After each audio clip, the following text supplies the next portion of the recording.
Assalamualaikum warahmatullahi wabarakatuh. Ini penting, ini bukan pertanyaan, tapi disampaikan oleh salah satu jamaah. Ustadz, saya pernah menjalani apa yang dialami Jalu, cerita yang tadi kita bahas. Saya sakit selama 2 tahun menjelang saya menikah. Jadi beliau sakit sebelum beliau menikah. Sampai berat badan saya turun drastis sampai 32 kilo. Berat badan turun sampai 32 kilo. Segala usaha orang tua saya sudah dilakukan agar saya sembuh. Hingga suatu malam saya melihat ibu saya berdoa pada sholat malamnya.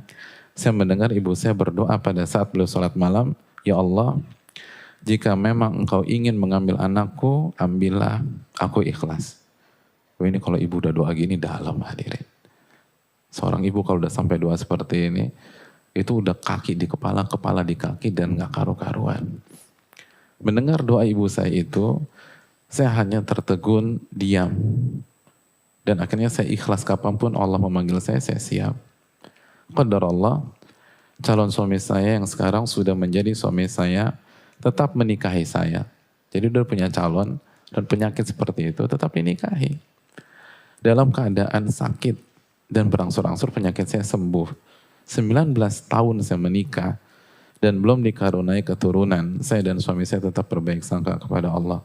Jazakallahu khair wa barakallahu fiik. Ini salah satu contoh, hadirin sekalian. Ini salah satu janji Allah Subhanahu wa taala yang Allah tunjukkan di tengah-tengah kita. Dan renungkan ketika kita baca seperti ini. Ini adalah kebaikan Allah bukan hanya kepada yang bertanya, tapi kepada saya dan antum semua. Ini salah satu firman Allah, sanashuddu adudaka bi akhik. Saya akan kuatkan Anda dengan saudara Anda. Dan kita lihat, misalnya para akhwat di belakang sana, yang minder karena belum menikah, belum ada yang mau sama mereka dan seterusnya, ini sakit-sakitan, 32 kilo hilang. Tapi kalau jujur sama Allah Subhanahu wa taala, apa yang sulit bagi Rabbul Alamin? Apa yang susah bagi Allah Subhanahu wa taala? Innallaha ala kulli syai'in qadir. Allah Maha mampu. Tujuan kita hidup, hadirin, tujuan kita hidup itu untuk meyakini bahwa Allah Maha berkuasa dan mampu merubah semuanya. Allah mengatakan, Allahul ladzi khalaqas sab'a samawat wa minal ardi mithlahun yatanazzalul amru bainahun. Allah yang menciptakan 7 lapis langit dan 7 lapis bumi. Dan ketetapan-ketetapan Allah itu Allah turunkan di tengah lapisan-lapisan tersebut. Dan di antara ketetapan Allah kan ketetapan syariah dan ketetapan kauniyah. Takdir Allah, kejadian, fenomena, dan episode-episode kehidupan Allah turunkan di tengah-tengah kita. Untuk apa Allah turunkan itu semua, jemaah? Tujuannya lita'lamu annallaha ala kulli syai'in qadir. Agar kalian tahu bahwa Allah Maha mampu melakukan segala sesuatu. Allah Maha berkuasa, hadirin. Agar Anda tahu Allah Maha berkuasa atas segala sesuatu. Apa yang sulit bagi Rabbul Alamin? Kalau kita bertakwa kepada Allah, ya ja'allahu makhraja wa yarzuqhu min haitsu la yahtasib. Allah akan kasih jalan keluar dan Allah akan berikan rizki dari arah yang tidak pernah Anda duga-duga. Apa yang sulit bagi Allah? Tapi kita tidak pernah, atau kita sering kali tidak menganggap kekuatan Allah Subhanahu wa ta'ala. Ma qadarullah haqqa qadri. Manusia itu tidak mengangkat Allah Subhanahu wa ta'ala di posisi yang seharusnya.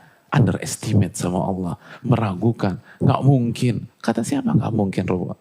Apa yang susah bagi Rabbul Alamin? Kalau itu masih berjalan sesuai dengan sunnatullahnya, apa yang nggak mungkin bagi Allah? Maka ini menunjukkan dia dapat suami, suaminya baik, terima apa adanya.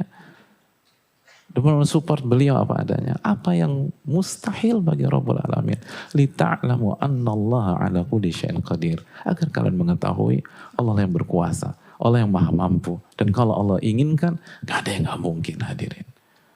Dan inilah tujuan besar kita ngaji. Kita menuntut ilmu, kita belajar, kita jadi penuntut ilmu, lalu kita amalkan. Lita'lamu annallaha ala kulli syai'in qadir. Agar kita tahu Allah maha mampu melakukan hal itu semua. Maka teruslah belajar dan istiqomahlah dan lihat bagaimana keajaiban-keajaiban itu Allah ciptakan. Dan itu nggak mungkin kalau kita tidak belajar dan mengamalkan di waktu yang sama. Ini yang bisa disampaikan. Terima kasih banyak dan terima kasih kepada yang menyampaikan hal ini. Semoga kisah beliau membantu jamaah yang lain, dan begitu jamaah lain terbantu, beliau mendapatkan pahalanya di sisi Allah Subhanahu wa taala. Kana Allah fi aunil abdi maka al abdu fi auni akhi. Sesungguhnya Allah menolong seorang hamba ketika hamba menolong saudaranya, dan minta kepada Allah ilmu yang bermanfaat, dan minta kepada Allah semoga Allah terima amal ibadah kita pada hari ini. Allahumma inna nas'aluka ilman nafi'an wa na'udzubika min ilmin la yanfa'. Subhanakallahumma wa bihamdika la ilaha illa anta astaghfiruka wa atubu ilaik. Assalamualaikum warahmatullahi wabarakatuh.